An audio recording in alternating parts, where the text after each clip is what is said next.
یہ اس کے بچپن کے دن تھے، انہیں روند کر وہ اس کی معصومیت برباد نہیں کر سکتا تھا، لیکن اس وقت اس کے ارادے کو کچھ اور ہی تھے۔ کمرے کا ماحول اتنا خمار آلود تھا کہ اس کے جذبات پر بری طرح حاوی ہوا۔ کمرے میں جا بجا رکھے ہوئے پھول اور بستر پر بیٹھی ہوئی وہ پھول سی لڑکی بیڈ پر ڈیسک کے قریب بیٹھنے کے بجائے وہ سامنے صوفے پر ٹیک لگا کر بیٹھ گیا۔ غصہ اس کی نس نس پر سوار تھا، ایک ضد اور جنون، اور ایسی حالت میں بھی وہ ممکنہ کوشش کر رہا تھا کہ وہ سامنے بیٹھی ہوئی لڑکی پر تیز نظر ڈال کر اسے خوفزدہ نہ کرے۔ سختی سے مٹھیاں بھینچتے اور کھولتے اس نے اپنے اندر کی وحشت کو کم کرنا چاہا۔ جب وہ معصوم سی کم عمر دلہن بیڈ کے نیچے اتر کر اس کے قریب آ کر بیٹھ گئی، مصطفیٰ نے رخ موڑ کر اس کی جانب دیکھا۔ معصوم سی بادامی آنکھوں سے مصطفیٰ کی گہری سی آنکھیں ٹکرائی تو ایک لمحے کے لیے وہ ذرا سی دور ہوئی۔ خان لالا، اپنے لبوں کو باہم جوڑتے ہوئے اس نے نرمی سے اسے پکارا تھا اور مصطفیٰ کے ماتھے پر بل پڑے۔ میں یہ بھاری لباس چینج کر لوں آپ؟ اپنے ہاتھ لبوں پر رکھتے ہوئے وہ یوں سرگوشی سے کہہ رہے تھے گویا ایک سہیلی دوسری سہیلی کے کان میں راز کہہ رہی ہو، اور نہ چاہتے ہوئے بھی مصطفیٰ اس کی اس حرکت پر مسکرا پڑا۔ اسے مسکراتے ہوئے دیکھ کر ایک لمحے کی بھی دیری کیے بنا وہ اچھل کر اس کی گود میں بیٹھ گئی، بالکل اسی طرح جس طرح وہ اسے لالا سمجھ کر بیٹھ جایا کرتی تھی۔ جبکہ اس کے یوں بیٹھنے پر مصطفیٰ کے اندر ایک ہلچل برپا ہو گئی۔ دلہن بننے کے لیے اسے پٹھانوں جیسا روایتی روپ دیا گیا، بڑی گھیردار سے فراک، ماتھے پر بندی ہوئی میں بڑی سی پٹی اور بڑے بڑے سے زیور، جس میں وہ اس قدر حسین لگ رہی تھی کہ اس 12 سالہ لڑکی کو وہ بار بار دیکھنے کی جسارت کر رہا تھا۔ رشتہ بدلنے کا اثر تھا یا جو بھی، لیکن ایسا کچھ تھا جسے مصطفیٰ خان کو تھم جانے پر مجبور کر دیا، اور اگلے لمحے اپنے ننھے ننھے ہاتھوں سے اس کے چہرے کو تھام کر اپنی جانب موڑتے ہوئے اس نے دوبارہ لبوں کو بسورا۔ لالا، وہ شاید کچھ کہنے والی تھی۔ مصطفیٰ نے اپنا ہاتھ مضبوطی سے انگلی اس کی لبوں پر جما دیا۔ آج سے تم مجھے خان سے کہو گے لالا نے، وہ بالکل آہستگی سے اسے سمجھا رہا تھا، جبکہ اپنی نازک کلائیوں سے چوڑیاں اتارتے ہوئے اس نے جیسے اس کی بات کو ایک کان سے سنا اور دوسرے سے نکال دیا۔ امی جان نے کہا ہے کہ اب میں آپ کے کمرے میں رہا کروں گی آپ کے ساتھ، کیا ایسا ہی ہے؟ اپنی آنکھوں کو مٹکاتے ہوئے وہ دوبارہ سوال کر رہی تھی، اور مصطفیٰ نے اس بات میں سر ہلا دیا۔ کیوں بھلا؟ اس کی معصومانہ سوالات شروع ہو چکے تھے۔ خود کو دیکھو، تم میری دلہن بن کر یہاں آئی ہو، وہ بھی پہلی بار۔ اسے میری دلہن سے مخاطب کر رہا تھا، حالانکہ کچھ لمحے پہلے وہ جتنا آگ بگولا تھا اس وقت اس کا سارا غصہ ہوا ہو چکا تھا۔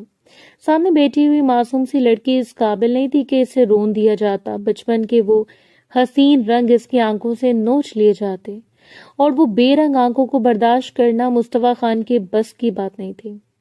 میں آپ کی دلہن ہوں اور آپ میرے دلہے؟ مسکراتے ہوئے جیسے وہ اس کی بات سے محظوظ ہوئی اور پھر کھلکھلا کر ہنس پڑی، اور اسی لمحے وہ ساکت رہ گیا۔ خوبصورت تراشیدہ لبوں کی ہنسی یقیناً جان لیوا تھی۔ وہ خود بھی کوئی بھرپور جوان مرد نہیں تھا، 22 سالہ لڑکا جسے اپنا مستقبل سنوارنا تھا، جس کی سپنے بہت بڑے بڑے تھے، اور اس لمحے اپنے سامنے بیٹھی ہوئی لڑکی کے بارے میں اس کے خیالات بدل چکے تھے۔ وہ اس کی بیوی تھی، صرف اس کی، اور اس بات کو تسلیم کرنے میں اسے ایک لمحہ نہیں لگا تھا۔ اس کے گلے میں بازو ڈال کر وہ اس کے کندھے پر سر رکھ کر اس کا امتحان لے رہی تھی۔ جاؤ اور جا کر کپڑے بدل لو، اس کے بعد تمہیں سونا چاہیے۔ وہ اسے خود سے دور کر رہا تھا، نہیں چاہتا تھا کہ جذبات کے منہ زور سمندر کے آگے وہ بے بس ہو جائے۔ اگر آپ میرے دلہے ہیں تو پھر مجھے اس طرح سلائیں جس طرح حمزہ کو امی جان سلایا کرتی ہیں۔ وہ اپنی 7 سالہ بھائی کا تذکرہ کر رہی تھی، جسے سفینہ بیگم نہ جانے کس طرح سلاتی تھی، اور وہ آس بھری نظروں سے انہیں دیکھتی رہتی۔ کیسے سلاتی ہیں امی جان حمزہ کو؟ اس کے سوال پر ایک عجیب سی اداسی اس کے چہرے پر حائل ہو گئی۔ اسے اپنے بازوں میں تھام کر اس کی بالوں میں انگلیاں چلاتے ہوئے اور ساتھ ہی ساتھ لوری سنا کر ایک معصومانہ خواہش پر مصطفیٰ خان اس کے ماتھے کو لبوں سے چھو لیا، اور مصطفیٰ کی حرکت پر وہ جہاں پہلے حیران ہوئی تھی وہیں اگلے لمحے گلنار ہو کر اس کی گود سے اٹھ کھڑی ہوئی۔ کچھ ایسا تھا جسے اس کے دل نے محسوس کر لیا تھا۔ کچھ ہی دیر کے بعد وہ کپڑے بدل کر آئی، پنک کلر کی ڈھیلی ڈھالی شرٹ کے نیچے ٹراؤزر اور ساتھ میں چھوٹا سا ہم رنگ دوپٹہ۔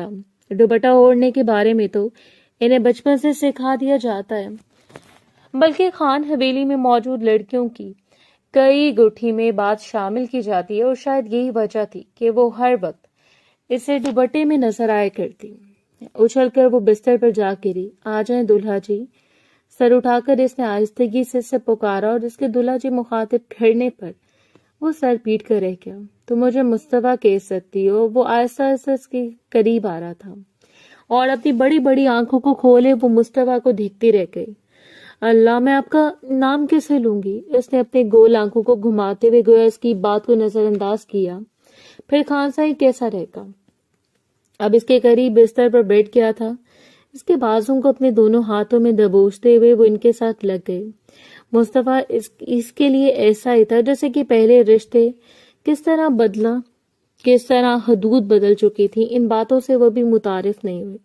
بس آہستہ آہستہ وہ اس کے بالوں میں انگلیاں چلاتا گیا اور اسے اپنے اسکول کی فرینڈز اور اپنی باقی مشکلوں کے بارے میں بتاتا رہا۔ وہ آہستہ آہستہ نیند کی وادیوں میں اترتی چلی جا رہی تھی۔ وہ بڑے انہماک سے اس کے چہرے کو دیکھ رہا تھا، اور ایک معصوم اور شفاف چہرہ جس پر سے پاکیزگی چھائی ہوئی تھی، جو بھی بچپن میں لپٹا ہوا تھا، چھوٹی سی گول مٹول سی لڑکی۔ ان کے من کو اتنا بھائی کہ بے اختیار ہی جھکتے ہوئے اس نے ایک بار پھر اس کے ماتھے کو لبوں سے چھو لیا، اور پھر اس کے قریب اٹھتے ہوئے کپڑے تبدیل کرنے چلا گیا۔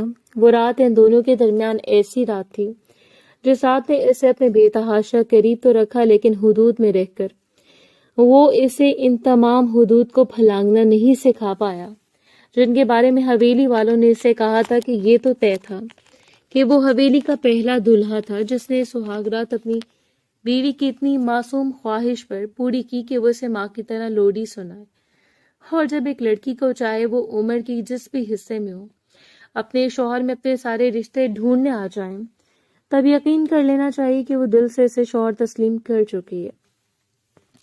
اگلی صبح مصطفیٰ بیدار ہوا تو وہ بڑے مزے سے اس کے سینے پر سرک کے سو رہی تھی۔ اس کے گھنے بالوں کی خوشبو مصطفیٰ کے نتنوں سے ٹکرا کر ایک عجیب سا سرور اسے بخش رہی تھی۔ دلکشی سے مسکراتے ہوئے اس نے اپنے بالوں میں انگلیاں چلا کر انہیں سلجھایا۔ وہ چپ چاپ اس کے قریب سے اٹھ گیا۔ وہ ابھی تک اوندھے منہ گری نیند میں پڑی تھی۔ ہلکے سے گلابی لب کھلے ہوئے تھے، جبکہ آنکھیں مکمل طور پر بند، پشت پر بکھرے ہوئے بال اور بھرا بھرا سا وجود۔ اس پر ایک نظر ڈالتے ہوئے وہ فریش ہونے چلا گیا۔ کچھ دیر کے بعد واپس آ کر اسے بیدار کرنے کے لیے اس کے کندھے کو آہستگی سے ہلایا تو وہ قسم سا کر کروٹ بدل گئی۔ جلدی سے تیار ہو کر نیچے آ جاؤ خانم، میں ناشتے کی میز پر تمہارا انتظار کر رہا ہوں۔ اس نے بس ایک ہی بار کہا اور مقابل نے پٹ سے اپنی سرخ آنکھوں کو کھول دیا۔ نیند ابھی تک اس کی آنکھوں میں ہلکوڑے لے رہی تھی۔ 2 قدم پیچھے ہٹتے ہوئے وہ دلکشی سے اسے دیکھ کر مسکراتے ہوئے کمرے سے باہر نکل گیا۔ نیچے ناشتے کی ٹیبل پر سب لوگ موجود تھے۔ سربراہی کرسی ہمیشہ کی طرح آغا جان نے سنبھال رکھی تھی۔ اسے حشاش بشاش نیچے اترتا ہوا دیکھ کر جہاں معنی خیز نظروں کا تبادلہ ہوا، وہیں آغا جان کے چہرے پر ایک دلکشی تھی۔ مسکراہٹ اتر آئی۔ رات وہ جتنے غصے میں لگ رہا تھا، اس سے کوئی بعید نہیں تھا کہ وہ اس لڑکی کو کمرے سے باہر نکال دیتا، لیکن اس وقت اس کے چہرے کا اطمینان کوئی اور کہانی سنا رہا تھا۔ سب کو سلام کرتے ہوئے وہ کرسی گھسیٹ کر بیٹھ گیا۔ نئی زندگی کی پہلی اور مبارک صبح مبارک ہو۔ برخوردار سب سے پہلے آغا جان نے کی تھی۔ اس نے ہلکا سا سر کو جھکا کر ان کی مبارکباد کو وصول کیا، اور سفینہ بیگم دیر تک اس کے چہرے کو کھوجتی نظروں سے دیکھتی رہی۔ تمہاری بیوی کہاں ہے مصطفیٰ خان؟ اسے بھی ساتھ نیچے لے آتے۔ بالآخر ان سے رہا نہیں گیا۔ جی فریش ہو کر آ رہی ہے، بس مختصر سی بات۔ اس نے بات ختم کر دی۔ سدرا بیگم اسے ناشتہ دے رہی تھی، جبکہ جلال صاحب کے ساتھ وہ ہلکی پھلکی بات چیت کرتے ہوئے باقی سب کو مکمل نظر انداز کیے ہوئے تھا۔ تبھی وہ اپنے کمرے سے نکل کر سیڑھیوں تک آئی، اور پھر اچھل کر سیڑھیاں اترتی نیچے آنے لگی۔ ایک لمحے کے لیے وہ سب کی توجہ کا مرکز بنی۔ وہی بے وقوفانہ حرکتیں، وہی بچپنا، یہ سب کچھ وہ بھلا کیسے چھوڑ سکتی تھی؟ آخری زینے پر رک کر اسے اچھلتے ہوئے چھلانگ لگا دی، اور پھر ہاتھ جھاڑتے ہوئے مسکرا کر آغا جان کو گلے سے لگا لیا۔ صبح بخیر آغا جان۔ اس کی یہی شوخیاں چلبلا انداز تو حویلی کی جان تھا، اور یہی چیز سب کے چہروں پر مسکراہٹ بکھیر دیتی تھی۔ میں نے تمہیں کتنی بار سمجھایا، اب تم بڑی ہو چکی ہو، تمہاری شادی ہو گئی ہے، تمہیں آرام سے اپنے شوہر سے پہلے بیدار ہو کر نیچے آ جانا چاہیے۔ صفیہ بیگم نے ہمیشہ کی طرح اسے ٹوک دیا۔ اس کی مسکراہٹ لمحے بھر کو معدوم ہوئی تھی۔ پھر مصطفیٰ نے اسے دیکھتے ہوئے ہاتھ کے اشارے سے اپنی جانب بلا لیا۔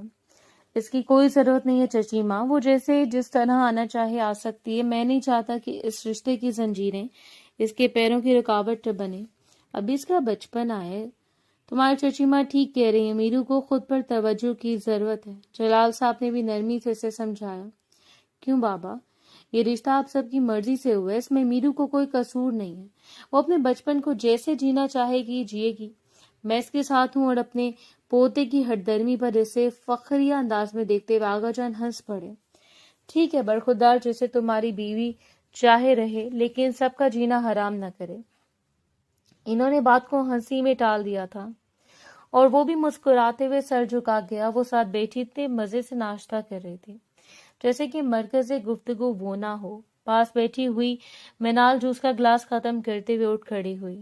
ٹھیک ہے، میں جا رہی ہوں، خدا حافظ۔ اپنا بیگ اپنے کندھے پر ڈالتے ہوئے وہ دروازے کی جانب بڑھ گئی جہاں ڈرائیور اس کا منتظر تھا، اور وہ دیر تک حسرت سے منال کی پشت کو دیکھتی رہ گئی۔ منال مصطفیٰ کی بہن تھی اور عمر میں مصطفیٰ سے تقریباً 5 سال چھوٹی تھی۔ اپنے میٹرک کمپلیٹ کرنے کے بعد اس نے کالج جانا شروع کر دیا تھا، اور شاید وہ حویلی کی پہلی لڑکی تھی جس نے کالج میں قدم رکھا۔ میرو، آج کا دن تو ضائع ہو گیا، لیکن کل سے تم بھی تیار رہنا، میں صبح تمہیں خود اسکول چھوڑنے جاؤں گا۔ یہ اس شخص کا نیا انکشاف تھا۔ سب لوگوں نے حیرت سے ایک دوسرے کی جانب دیکھا۔ میرو اب کیسے اسکول جا سکتی ہے؟ اس بار مداخلت پھر سفینہ بیگم کی طرف سے ہوئی تھی۔ اس کے معاملے میں ہر بار وہ بات کرتی تھی، شاید اس لیے کہ وہ خود کو میرو کا نگہبان سمجھتی تھی۔ حالانکہ حقیقت یہ تھی کہ وہ ان کی نہیں بلکہ منزہ بیگم کی بیٹی تھی، جن کا انتقال میرو کی پیدائش کے فوراً بعد ہو گیا تھا، اور دلاور صاحب کی زندگی میں اور میرو کی ماں بن کر وہ اس وقت حویلی میں آئی تھی جب میرو 2 سال کی تھی۔ دلاور صاحب نے اپنی مرضی سے منزہ بیگم سے شادی کی۔ حالانکہ خاندان کی روایات کے مطابق ان کی منگنی پہلے ہی سفینہ بیگم سے ہو چکی تھی، جو کہ آغا جان کی بھانجی تھی۔ خاندان میں اچھا خاصا ہنگامہ ہوا تھا، اتنا بڑا ہنگامہ کہ آغا جان نے دلاور خان کو آگ کرنے کی دھمکی دی تھی، لیکن وہ پھر بھی باز نہیں آئے، اور تب ان کی ضد ان کے سامنے ہار مانتے ہوئے آغا جان کو ان کی پسند کو قبول کرنا پڑا۔ یہ مقدر کا کھیل تھا یا جو بھی، ایک ہنسی خوشی رہنے والا جوڑا جن کے درمیان محبت پہلے سے بڑھتی جا رہی تھی۔ انہوں نے جب اپنی پہلی بیٹی کو اپنے ہاتھوں میں لیا، ٹھیک اس کے 2 گھنٹے بعد طبیعت زیادہ بگڑنے کی وجہ سے منزہ بیگم کی ڈیتھ ہو گئی، اور یہ دلاور خان کے لیے اتنا بڑا دھچکا تھا کہ پھر وہ ساری زندگی اس دھچکے سے باہر نہیں نکل پائے۔ یہ سب لوگوں کی کوششوں کے باوجود 2 سالوں کے بعد ان کی زندگی میں سفینہ بیگم کی آمد ہوئی۔ وہی مغروری، وہی انا اور ضد تو پہلے سے بڑھ چکی تھی۔ وہ بھلا اس دکھ کو کیسے فراموش کر سکتی تھی کہ منزہ بیگم کے انتخاب کے لیے دلاور خان نے انہیں ٹھکرا دیا تھا، اور شاید پھر ساری عمر اس کا بدلہ انہوں نے میرو سے لیا۔ وجہ یہ تھی کہ وہ آج تک میرو کو وہ مقام نہیں دے پائے جو کہ حمزہ کو حاصل تھا، وہ بھی اس لیے کہ حمزہ ان کی سگی اولاد تھا۔ 4 سال پہلے دلاور خان کی حادثے میں ہونے والی موت نے انہیں ایک بار پھر منزہ بیگم سے جا ملوایا، اور سفینہ بیگم خالی ہاتھ رہ گئی۔ جہاں وہ معصوم سی لڑکی پہلے اپنے باپ کی محبت کے حصار میں رہا کرتی، سر سے باپ کا سایہ اٹھا تو مکمل طور پر سفینہ بیگم کی دسترس میں آ گئی، جنہوں نے روایتی عورتوں کی طرح اسے مار پیٹ کا نشانہ تو نہیں بنایا، نہ ہی آغا جان کے سامنے وہ کوئی ایسی حرکت کر سکتی تھی، لیکن ایک بے وجہ سے ضد، روک ٹوک اور پابندیاں اور دوری، یہ ساری باتوں نے مل کر انہیں میرو سے بہت دور کر دیا تھا۔ وگرنہ شاید ہی کوئی ماں اس بات کے لیے راضی ہو جاتی کہ وہ اپنی 12 سالہ بچی کو نہ صرف کسی کے نکاح میں دے دے بلکہ رخصت کروا کر اس کے کمرے میں بھی بھیج دے، اور پھر بیجا ضد کہ وہ اس کے ساتھ تعلقات قائم کرے تاکہ اسے مکمل طور پر اس کی بیوی کا درجہ حاصل ہو جائے۔ میرو اب میری بیوی ہے، اس لیے میں چاہتا ہوں کہ کوئی بھی اس پر بلا وجہ روک ٹوک نہ کرے۔ مصطفیٰ خان نے کہہ دیا۔ ایک لمحے کے لیے سفینہ بیگم کی رنگت بھگ سے اڑ گئی۔ میں ماں ہوں، اس کی آنکھوں نے یاد دہانی کروانا چاہیے۔ میں جانتا ہوں چچی ماں، لیکن اب میں اس کا شوہر ہوں اور یہ وہی کرے گی جو میں چاہوں گا۔ آغا جان، میرو کل سے اسکول جائے گی اور یہاں دوسری مرتبہ اس نے اپنی بیوی کے لیے سٹینڈ لیا تھا۔ ایک ایسا مرد ثابت ہو رہا تھا جسے عورتوں کو اپنے پیروں تلے کچلنا نہیں آتا، لیکن ایک گہری خاموشی چھا گئی۔ کسی نے بھی بغاوت کے لیے آواز نہیں اٹھائی۔ اگر وہ اپنی بیوی کو پڑھانا چاہتا تھا، اسے خود مختار بنا رہا تھا، تو کسی کو بھی اعتراض نہیں ہو سکتا تھا۔ جبکہ دوبارہ اسکول جانے کا سن کر وہ تو کسی پھول کی طرح کھل گئی۔ تم نے اپنے بارے میں کیا سوچا ہے؟ جلال خان نے اسے دیکھتے ہوئے پوچھ لیا، اور اس نے سر اٹھا کر ابا جان کی طرف دیکھا تھا۔ آپ سب جانتے ہیں میرا آگے کیا کرنے والا ہوں۔ وہ انہیں اپنے منصوبوں سے آگاہ کر رہا تھا۔ وہ سب تو ٹھیک ہے، لیکن اب تم پر ذمہ داری ہے، تمہاری فیملی ہے، کہ اس کے باوجود بھی تمہارا فیصلہ وہی ہے؟ آغا جان کے پوچھنے پر وہ ہلکا سا مسکراتے ہوئے اس بات میں سر ہلا گیا۔ میری بیوی آپ کی پوتی، اور میں جانتا ہوں آغا جان کبھی کسی پر بھی ظلم زیادتی یعنی ناانصافی نہیں ہونے دیں گے، اور نہ ہی میں اس کی ذات سے غافل رہوں گا۔ رہی بات ضد کی، تو یہ کوئی ضد نہیں ہے، بلکہ میرے کیریئر کا مسئلہ ہے۔ بیرون ملک جانے کی ساری تیاریاں مکمل ہیں۔ میں بس ایک ہی ہفتے کے اندر اندر یہاں سے چلا جاؤں گا۔ اور سر جھکا کر سفینہ بیگم کچھ مطمئن سے مسکرا دی۔ سدرا بیگم بھی ہرگز نہیں چاہتی تھی کہ ان کا بیٹا بیرون ملک چلا جائے، لیکن اس کے مستقبل کا خیال تھا، اور ایک ماں سے بڑھ کر اپنے بچوں کی خواہشوں کو کون نہیں جانتا۔ وہ دیر تک مصطفیٰ کے چہرے کو دیکھتی رہی، اچھی طرح سن رہی تھی، سمجھ رہی تھی کہ وہ یہاں سے جانے کی بات کر رہا ہے۔ اس کا دل ڈوبنے لگا۔ کمرے میں جانے کے بعد سب سے پہلے وہ اس کے سینے سے لپٹ گئی تھی۔ آپ یہاں سے چلے جائیں گے؟ معصومانہ سوال پر وہ جانے کتنی دیر اس کے چہرے کو دیکھتا رہا۔ کیوں، تم نہیں چاہتی کہ میں جاؤں؟ اس نے اپنی آنکھوں کو کھول کر اسے دیکھا اور نفی میں سر ہلا دیا۔ نہیں، اب آپ چلے جائیں گے تو امی جان پھر سے مجھے ڈانٹیں گی۔ آپ نے کہا تھا نا بیوی اپنے شوہروں کے پاس رہتی ہیں۔ وہ اسے اس کی بات کی یاد دہانی کروا رہی تھی، اور وہ دلکشی سے مسکرا دیا۔ میں نے جان بوجھ کر تم سے اپنی راہوں کو جدا کی ہے، وہ بھی ایک مخصوص مدت کے لیے۔ میں نے واپس آ جانا ہے، جبکہ بچوں کی طرح اپنے ہونٹوں کو باہر نکال کر وہ پھوٹ پھوٹ کر رو پڑی۔ میں آپ کو نہیں جانے دوں گی۔ آپ نے ننھے ہاتھوں سے اس کی شرٹ کو مٹھیوں میں دبوچ کر وہ اسے یوں قید کر رہی تھی کہ مصطفیٰ کا دل لمحے بھر کے لیے دھڑکنا بھول گیا۔ ٹھیک ہے، میں نہیں جاؤں گا، لیکن رونا بند کرو۔ اس کے آنسو مصطفیٰ خان کو تکلیف دے رہے تھے، جو کہ اس کی آنکھوں سے موتیوں کی طرح گھیر کو پامال کر رہے تھے۔ باری باری اپنی انگلیوں سے ان شفاف موتیوں کو چن کر اس نے نرمی سے اس کے چہرے کو دونوں ہاتھوں میں تھام لیا۔ وعدہ کرے مجھ سے۔ اپنا نازک سا ہاتھ اس نے مصطفیٰ کی جانب بڑھایا، اور مصطفیٰ نے اسے تھام لیا۔ اگر وہ فیصلہ نہ کر چکا ہوتا تو شاید اپنا فیصلہ بدل لیتا، لیکن یہاں گنجائش نہیں تھی۔ اسے اس لڑکی کو بھی جینے دینا تھا تاکہ وہ اپنی خواہشوں کو مکمل کر لے، اپنے مستقبل کے لیے بہت سارا پڑھ لے، اپنے پیروں پر کھڑی ہو جائے، اور وہ خود بھی اپنے لیے راستوں کو صاف کرنا چاہتا تھا۔ اس لیے یہ جدائی لازم و ملزوم تھی۔ ویسے بھی نکاح سے پہلے اس نے شرط رکھی تھی کہ وہ نکاح کے بعد بیرون ملک چلا جائے گا۔ وہ ایک ہفتہ اس کی زندگی کا سب سے خوبصورت ہفتہ تھا۔ اس نے میرو کو اسکول بھیجنا شروع کر دیا۔ یوں تو پہلے بھی جاتی تھی، لیکن شادی کے دوران پچھلے 2 ہفتوں سے وہ غیر حاضر تھے، اور آغا جان اور باقی سب کا بھی یہی فیصلہ تھا کہ وہ شادی کے بعد جانا ترک کر دیں۔ لیکن نہ صرف اس نے آہستہ آہستہ اس کی ساری ذمہ داریوں کو سنبھال لیا، بلکہ اسے مکمل طور پر سدرا بیگم کے حوالے کر دیا۔ امی، اسے کسی بھی طرح کی تکلیف نہیں ہونی چاہیے۔ اور اپنے بیٹے کی بے قراری کو دیکھ کر وہ کھل کر مسکرا دی۔ ایسا ہی ہوگا میری جان، وہ بھی میری بیٹی ہے۔ انہوں نے یاد دہانی کروانی، اور اسے ہنستے ہوئے سر جھکا گیا۔ بالکل، میں جانتا ہوں میری ماں سے بڑھ کر کوئی اس کا خیال نہیں رکھ سکتا۔ ان کے دونوں ہاتھوں کو چومتے ہوئے وہ باری باری انہیں آنکھوں سے لگا گیا۔ ساری تیاریاں مکمل ہو چکی تھیں، اور یہ سب کچھ میرو سے چھپا کر کیا جا رہا تھا۔ گھر میں اس نے سب کو سختی سے منع کر رکھا تھا کہ کوئی بھی میرو کے سامنے تذکرہ نہ کرے۔ جب سے وہ مصطفیٰ خان کی دسترس میں آئی تھی، سفینہ بیگم کا تو بس نہیں چلا کہ اسے آنکھیں دکھا پائیں۔ وہ گجا کر بلند آواز میں بات کرنا، وہ بھی ان کے قریب جانے سے اب گریز کیا کرتی۔ اسے اتنی محبت کرنے والا شخص میسر تھا تو بھلا کسی دوسرے سے محبت کی بھیک مانگ کر وہ کیا کر لیتے۔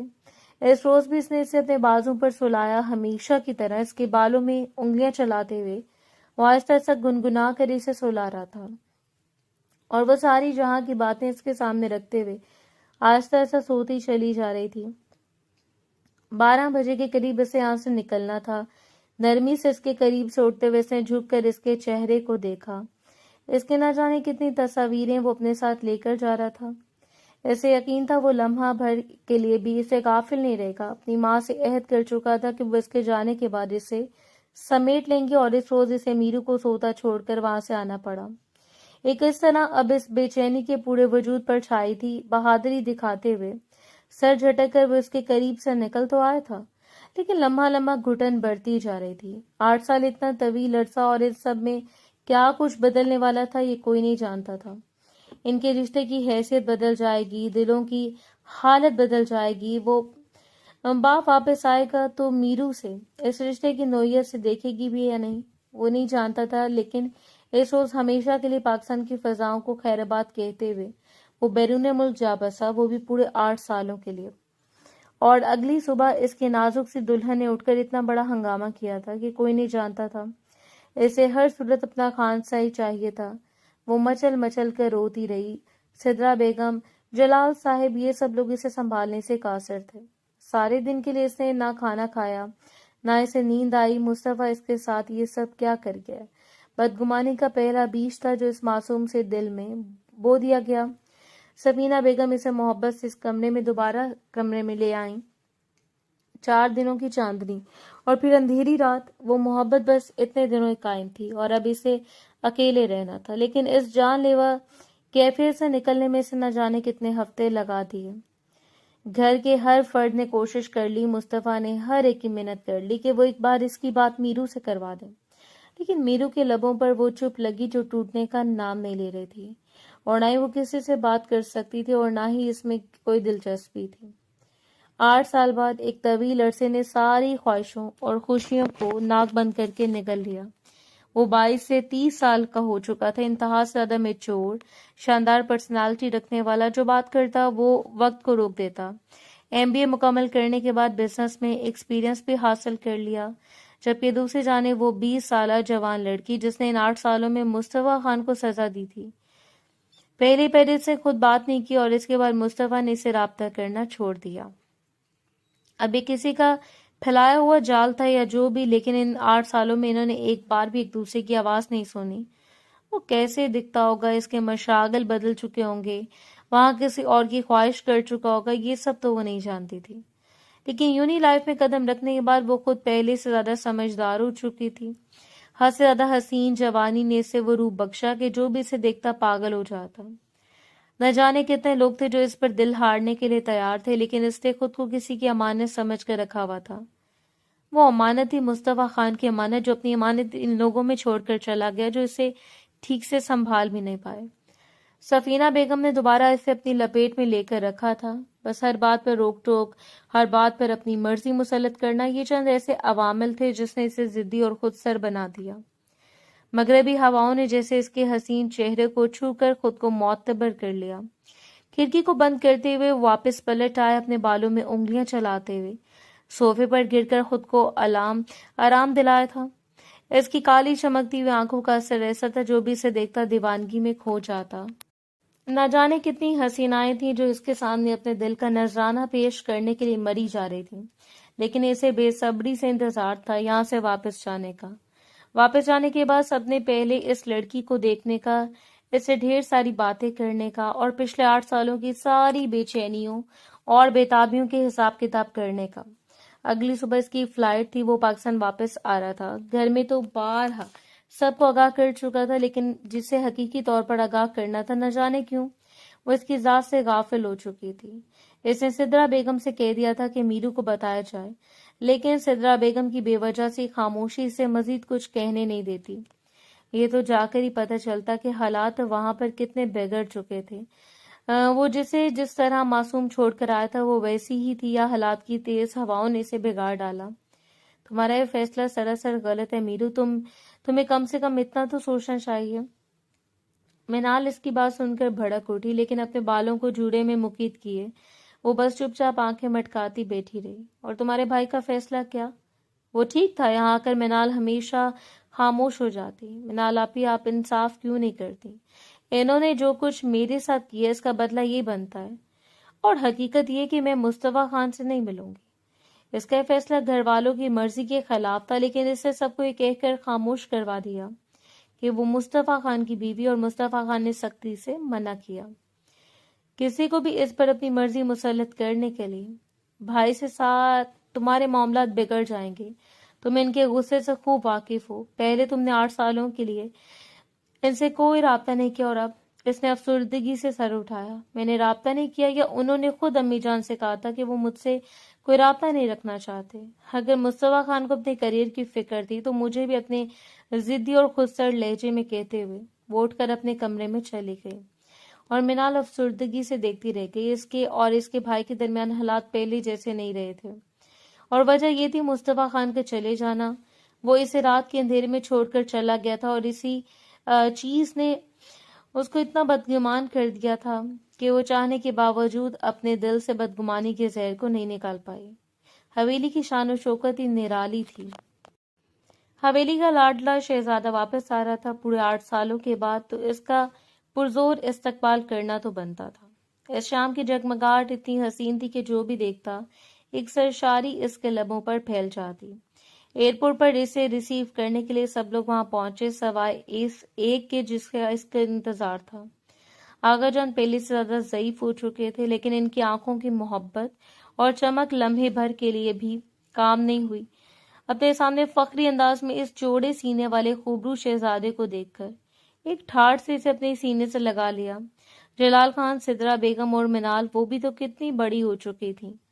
سب لوگ اسے محبت کرنے والے تھے، سب لوگ اس کے ارد گرد منڈلا رہے تھے، اور بالآخر اس نے منال سے پوچھ لیا، میرو کہاں ہے منال؟ وہ مجھے ریسیو کرنے بھی نہیں آئی۔ اس کا دل کاش لہجے میں دھاک مقابل کے دل کو کھلبلی مچا دیتی۔ منال نے افسردگی سے اس کا چہرہ دیکھا۔ وہ ہاسٹل شفٹ ہو گئی ہے آپ کے آنے سے محض 2 دن پہلے، اور لمحے بھر میں سامنے بیٹھے ہوئے مصطفیٰ کی رنگت غارت ہوئی تھی۔ کیا مطلب ہے ہاسٹل شفٹ ہونا؟ اسے سراسر اپنی تذلیل لگ رہی تھی۔ 8 سالوں کے بعد شوہر واپس آیا، اور بیوی کا ہاسٹل شفٹ ہو جانا، وہ بھی شاید اس صورت میں کہ وہ حویلی کی پہلی لڑکی تھی جو ہاسٹل چلی گئی، کہ تمہاری دی گئی ڈھیل کا نتیجہ ہے مصطفیٰ خان، ورنہ آج تک میں نے اسے سر اٹھا کر بات تک نہیں کرنے دی۔ سفینہ بیگم نے اپنے کندھے پر پڑی ہوئی شال کو درست کرتے ہوئے عجیب سی بڑبڑاہٹ سے کہا۔ ایک لمحے میں اس کا دل اچاٹ ہو گیا۔ وہ اٹھ کر اپنے کمرے میں چلا گیا۔ غصہ اس کی نس نس پر سوار ہو رہا تھا۔ وہ اتنی ہٹ درم ہو گئی۔ وہ تو محض اس کی ناراضگی اور ضد تصور کر رہا تھا، لیکن اس طرح کا رویہ شدید سرخ چہرے کے ساتھ اس نے مکہ دیوار پر دے مارا۔ میرے کو ایسا نہیں کرنا چاہیے تھا۔ تو اس رات بھر اس کی ناک پر سوار رہا۔ اگلی صبح وہ اسے ملنا چاہتا تھا، اسے واپس حویلی لانا چاہتا تھا، اس لیے وہاں جانے سے پہلے غصہ تھوکتے ہوئے اپنا سر جھٹک کر خود کو نارمل کر کے گیا۔ وہ پہلی ملاقات میں یہ تاثر نہیں دینا چاہتا تھا کہ وہ اس پر حاکم بن کر آئے۔ 8 سال کے عرصے میں اس نے 2 بار ہی اس کی تصویریں منال سے لے کر دیکھی، اور اسے اعتراف کرنا پڑا کہ وہ اتنی حسین لڑکی تھی کہ اس کے سامنے مصطفیٰ خان کا ایمان ڈگمگا جائے۔ تیز دھوپ کی تمازت نے اس کے چہرے کو سرخ کر دیا۔ چہرے کے اطراف بکھری ہوئی حسین لٹیں اس کی دلکشی اور معصومیت میں اضافہ کر رہی تھی۔ خوبصورتی سے سر پر دوپٹہ سجا کر وہ لڑکیوں کے ساتھ ہی باہر آئی، اور اب شاید پیدل ہاسٹل جا رہی تھی، جو کہ چند قدموں کے فاصلے پر تھا، جب سامنے ٹھاٹھ سے کھڑی گاڑی میں سے وہ شخص اترا۔ اس نے کوئی خاص توجہ نہیں دی، جبکہ ارد گرد موجود لڑکیوں کی حیرت اور غیب و غریب جملوں نے پلٹ کر دیکھنے پر مجبور کیا۔ دور کھڑے ہوئے شخص کو دیکھتے ہی اس کے قدموں نے گویا زمین کو جکڑ لیا۔ وہ حیرت زدہ سی سے دیکھتی رہ گئی، لبوں نے بے آواز سے حرکت کی، مصطفیٰ خان، اور دل کچھ اس طرح سے دھڑکا جیسے سارے خون کو نچوڑ کر اس کے چہرے پر پھیلا دیا ہو۔ آنکھوں پر گوگلز لگائے وہ اس کے قریب آ رہا تھا، قریب کہ ایسے لگا وہ سانس نہیں لے پائے گی۔ آنکھیں بے وجہ بھیگنے لگی، اس کی نظریں ایک لمحے کے لیے بھی نہیں ہٹ پائیں جب تک کہ وہ اس کے بالکل سامنے آ کر کھڑا نہیں ہو گیا۔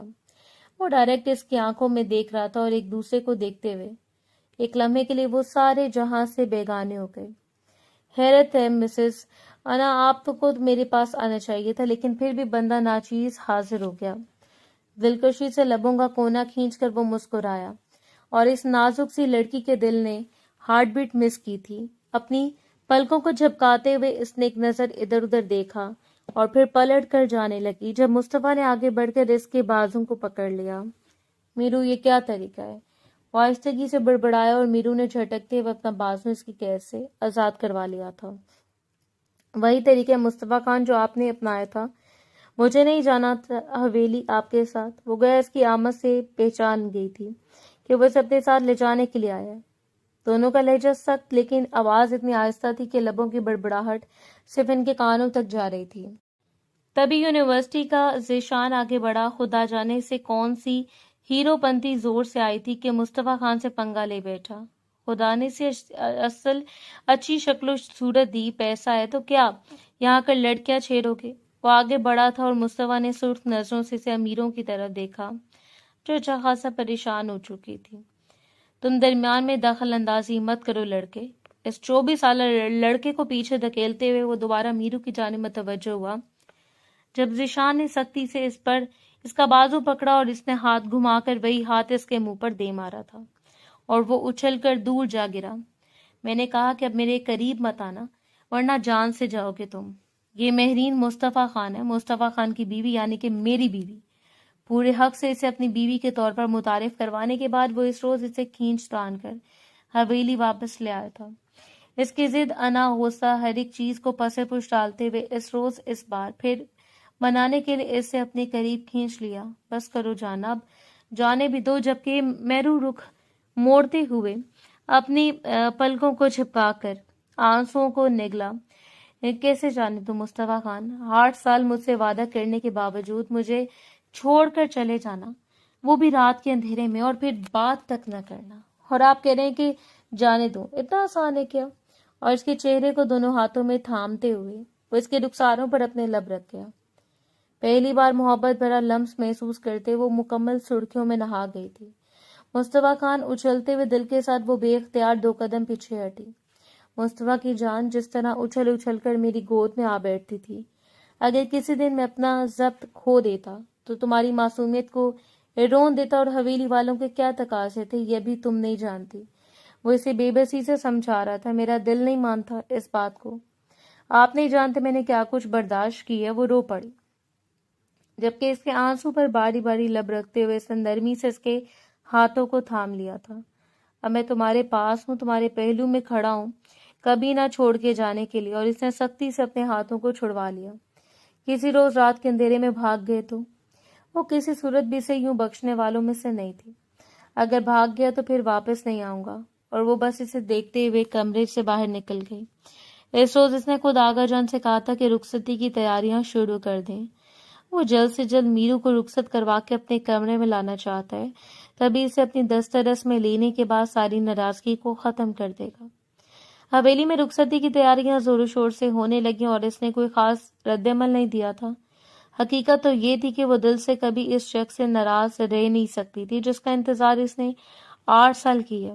کون سی رات اسے یاد نہیں کیا تھا، اس لمحے وہ اس کی یاد سے غافل رہی۔ کس شام اس کا انتظار نہیں کیا، اور آج جب محبوب اس کے بہت قریب تھا تو بھلا وہ کس طرح اسے نظر انداز کر کے چلی جاتی۔ سب لوگوں نے اسے کہا کہ وہ مصطفیٰ کے ساتھ جا کر اپنی شاپنگ کر کے آئے، لیکن یہ بھی ناراضگی کا اظہار تھا کہ اسے سارا معاملہ ان پر چھوڑ دیا، اور اس کی ساری شاپنگ مصطفیٰ نے خود کی تھی۔ ایک جوڑا اپنی مرضی سے بنوایا، رخصتی کے ایام سے 1 ہفتہ پہلے ہی۔ وہ اس کی نظروں سے غائب ہو گئی اور وہ اسے دیکھنے کے لیے جس قدر تڑپا رہا، لیکن اسے دیکھنے کی اجازت نہیں تھی، کیونکہ بقول حویلی کے مکینوں کے دلہن کو روپ نہیں آتا، اس لیے دلہے سے چھپ کر رہنا ضروری ہے۔ اس روز وہ زرد رنگ کی انارکلی فراک میں اس کے پہلو میں آ کر بیٹھی، ہاتھوں میں خوبصورت گجرے، ہلکا پھلکا سا میک اپ جس نے اس کے حسن کو 4 چاند لگا دیے تھے۔ وہ ایک دوسرے کے قریب بیٹھے گویا ایک دوسرے کو مکمل کر رہے تھے۔ سب لوگ جانتے تھے کہ چاہے رخ سے پہلے ہو چکی، لیکن مصطفیٰ نے اس رخصتی کو تسلیم نہیں کیا، اور ابھی تک ان دونوں کے درمیان ایسا کوئی رشتہ نہیں تھا۔ اس نے باقاعدہ رسم و رواج کے ساتھ ایک بار پھر اسے رخصت کر کے مصطفیٰ کے کمرے تک پہنچانا تھا۔ باری باری سب نے اس کے ہاتھوں پر مہندی لگائی اور منہ میٹھا کروایا، جب آخر میں ہاتھوں پر تھوڑی سی مہندی اٹھا کر اس کی ہتھیلی پر سجاتا ہوا وہ دلکشی سے اس کے چہرے کو دیکھتا رہ گیا۔ آج تو بالکل آپ ذرا لگ رہی ہو میری اپسرا۔ جسے قریب سے دیکھنے کے لیے میں رات تک صبر نہیں کر سکتا۔ وہ حیرانگی سے پلکیں اٹھا کر اسے دیکھتی رہ گئی۔ وہ جو کسی کو بھاؤ نہیں ڈالتا تھا، اس کے سامنے یوں مجنوں دیوانہ بن جاتا کہ وہ گمسم سی رہ جاتی اور بامشکل اپنی مبہم سی ہنسی کو دباتے ہوئے پلکوں کو جھکا گیا۔ تمہیں میری حالت زار پر ہنسنا آ رہا ہے، حیرت بیگم؟ اس نے مصنوعی حیرت سے آنکھیں مٹکاتے ہوئے کہا تو اس خوبرو شہزادے کے چہرے کا نظروں سے صدقہ اتارتے ہوئے وہ نظر پھیر گیا کہ وہ ایسے نظر نہ لگاتے۔ آپ پر یہ مصنوعی چیزیں جچتی نہیں ہیں، جیسے کہ مصنوعی دیوان کی۔ وہ بھی کہاں ہار ماننے والی تھی۔ یہ تو میں آپ کو کل بتاؤں گا کہ یہ دیوانگی حقیقی ہے مصنوعی۔ ایک آنکھ دبا کر بے باکی سے کہتے ہوئے وہ اسے سرخ کر گیا اور ادھر ادھر دیکھتے ہوئے اس نے اپنی شرم کو زائل کرنا چاہا تھا، جو کہ اس شخص کے بیٹھے بیٹھے تو ممکن نہیں تھا۔ اگلا دن ہنگاموں سے بھرا ہوا تھا۔ وہ خوابوں کی رات تھی جو گزر گئی، جس رات میں اس نے حسین سے حسین سپنے سجائے۔ اگلے دن عروسی لباس میں وہ اتنی حسین لگی تھی کہ علاقے کی ہر دلہن کو مات دے گئی۔ آج سے پہلے حویلی والوں نے اتنی حسین دلہن نہیں دیکھی تھی۔ اس کی دلکشی کا یہ عالم تھا کہ نہ جانے کتنی ہی شریر لڑکیوں نے اسے چھیڑتے ہوئے مصطفیٰ کی خیر مانگی تھی۔ آج تو یقیناً وہ اس کے دو آتشہ حسن کو دیکھ کر مدہوش ہونے والا تھا، اور اس کے بارے میں سوچتے ہوئے نہ جانے کیوں اس کا دل بھڑکتا رہ گیا۔ بھلا کہاں آسان تھا اس شخص کے جنون کا سامنا کرنا جو اسے اپنی لپیٹ میں لینے کے لیے تیار کھڑا تھا، جسے نہ جانے کتنی راتیں تنہائی میں گزار کر اس کی چاہت کی تھی۔ گھونگھٹ کی آڑ میں جس کو سٹیج پر آئی اپنے دلہے کو دیکھ کر دل نے ہارٹ بیٹ مس کی۔ وہ بھی کسی سے کم نہیں لگ رہا تھا، علاقائی لباس میں ہر ایک نظر کو مات دیے ہوئے تھا۔ سٹیج کے قریب پہنچ کر اس نے اپنے قدموں کو روک لیا، جبکہ وہ مسکراتے ہوئے آگے بڑھا اور اس کا ہاتھ تھام کر اسے سٹیج تک لے آیا تھا۔ محبت سے اس کا گھونگھٹ اتار کر اس نے چاند سے جگمگاتے ہوئے چہرے کو دیکھا اور پھر زیر لب ماشاءاللہ دہراتی ہوئی نظروں کو پھیر لیا تھا۔ وہ دونوں ایک دوسرے کے پہلو میں بیٹھے تو گویا ہر چیز کو مات دے گئے۔ نہ جانے کتنی آنکھوں میں رشک تھا، کتنے میں حسد، اور کتنی آنکھیں بس ایک خالی حسرت سے اسے دیکھتی رہ گئی تھی۔ ان دونوں نے ایک دوسرے کو مکمل کر دیا تھا۔ محبت کی جیت ہوئی تھی۔ وہ علاقے کا پہلا مرد تھا جس نے اس نظام کو ختم کر دیا کہ ایک 12 سالہ لڑکی کے سر پر وہ ذمہ داریاں ڈال دی جائیں جو کہ وہ اٹھانے کے قابل نہ ہو۔ جو حویلی میں بھی سب کو معلوم ہو چکا تھا کہ آج کے بعد جائیداد کی خاطر اس رسم کو ہرگز نہیں اپنانا۔ آغا جان کا آنے والا وارث وہ تھا۔ ان کے بعد سرداری ڈائریکٹ اس پر چلی جاتی، اور وہ ایسا سردار بننے کا ارادہ رکھتا تھا جس کی سرداری میں کسی پر ظلم نہ ہو۔ ہزاروں دعاؤں کے ساتھ ہی وہ ایک بار پھر اس کمرے میں رخصت ہو کر چلی گئی جس کمرے میں ایک بار پہلے بھی رخصت ہو کر آئی تھی۔ آج خدشات الگ تھے، وسوسوں نے دل بھر دیا تھا۔ آنے والے لمحات اسے بے چین کیے بیٹھے تھے۔ پھولوں کی سیج میں وہ نازک سی کلی انہی کا حصہ لگ رہی تھی، خوشبو سے لپٹا ہوا وجود جو کسی کو پاگل کرنے کے لیے کافی ہو۔ رات کی تنہائی اور مصطفیٰ کا جنون۔ وہ بھاری قدم اٹھاتے ہوئے کمرے میں داخل ہوا تو بے اختیار اس نے اپنی سانسوں اور دھڑکنوں کو روک لیا۔ آہستگی سے مسکراتے ہوئے وہ اس کے قریب بیٹھ گیا۔ اب تک ناراضگی ختم ہو چکی ہوگی محترمہ، یا پھر مزید کچھ کرنا پڑے گا؟ گہری ہوتی ہوئی مسکراہٹ کے ساتھ وہ اس کے معصوم چہرے پر نظر ڈالتا اسے اپنے قریب کر گیا۔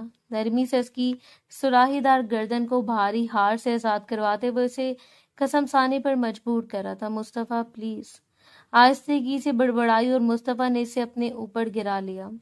آج پلیز کام نہیں آئے گا محترمہ، اس رات آ گیا تھا، بس اتنا ہی کافی ہے۔ آج وہ ایک بار پھر اس طرح اس کی گود میں بیٹھی اس کے جذبات کو ابھار رہی تھی جیسے کہ آج سے 8 سال پہلے، اور آج وہ خود پر ضبط کرنے کا ارادہ نہیں رکھتا تھا۔ اس کے لب آہستہ آہستہ مقابل کے رخساروں پر سرکتے ہوئے اسے بے خود کرتے چلے گئے۔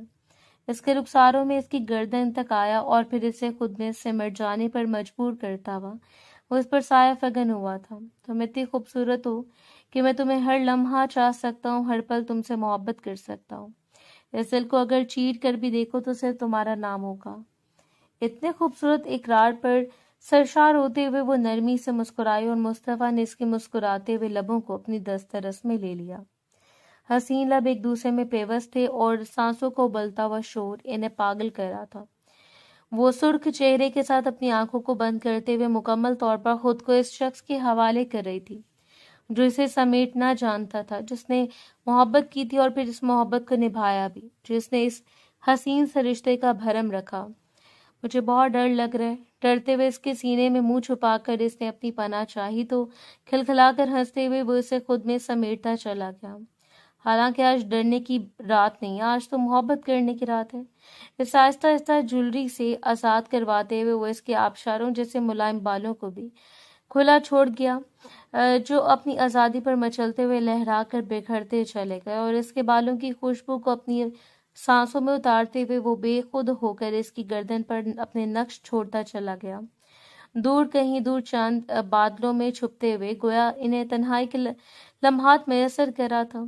دونوں کی سانسوں کی بکھرتی ہوئی خوشبو انہیں پاگل کر رہی تھی۔ دھڑکتے ہوئے دل گویا یکجان ہو گئے۔ وہ دونوں ایک دوسرے میں پیوست ہو چکے تھے، ایک دوسرے کی نس نس میں سما کر ایک دوسرے میں گردش کر رہے تھے، اور یہی تو محبت کی خوبصورتی ہوتی ہے۔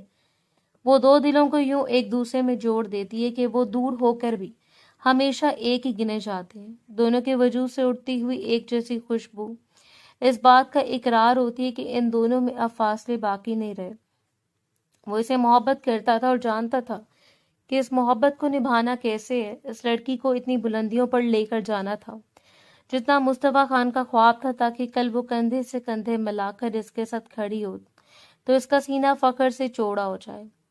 محبت نے بکھرتے ہوئے نے عشق کی طرف روانہ کر دیا، اور عشق کا یہ سفر چاہے جتنا بھی کٹن تھا، اتنا مضبوط تھا کہ ان دونوں کو اپنی راہ پر حائل ہوتے ہوئے دیکھ کر ان دونوں کا ساتھ دینا، نیت جب ٹھیک ہو، ارادے پختہ ہوں اور خدا پر کامل یقین ہو، تب بڑی سے بڑی رکاوٹ بھی انسان کے راستے میں حائل نہیں ہوتی۔ تب جینے کے لیے وہ سب کچھ مل جاتا ہے جو کافی ہوتا ہے۔ تب دو دل ایک دوسرے سے منسوب ہو جاتے ہیں، تب سے محبت کی جیت جاتی ہے، اور بے پناہ محبت۔ امید ہے ہماری آج کی سٹوری آپ کو پسند آئی ہوگی۔ اگر ایسی سٹوریز مزید چاہتے ہیں تو ہمارے چینل کو سبسکرائب کریں اور اپنے فیڈ بیک سے لازمی آگاہ کریں۔ شکریہ۔